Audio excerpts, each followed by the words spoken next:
Ikalawang sabak ng pambansang kamao sa sparring dito sa General Santos City. Nakaapat na round ulit si Sarangani Representative Manny Pacquiao. Una niyang nakabakbakan si Marlon Alta. Huminto si Alta sa kalagitnaan ng second round matapos mapuruhan sa ulo. Maga ang kaliwang mata niya. Pinalitan siya ni Frederick Lawson.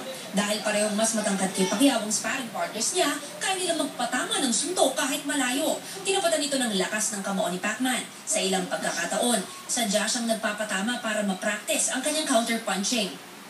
Bago nito nag-jogging ulit si Pacman sa Acheron Sports Complex kaninang umaga. Dahil weekend, maraming nanood. Pero pinagbawalan silang manigarilyo. Nahihirapan daw kasing huminga si Pacman pag may usok. Sa bawat suntok at galaw, kitang-kitang inspired ang 8th Division World Champion. Ang dahilan, ang pinakabagong baby Pacquiao. Ayos naman, blessing yan para galing sa Panginoon.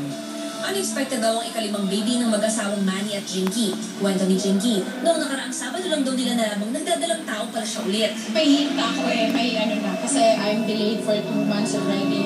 So hindi ko lang siya masyado iniisip. Pero minsan kasi, medyo naghahanap ako ng pagkain. Ano kaya gusto ng mag-asawa? Boy o girl?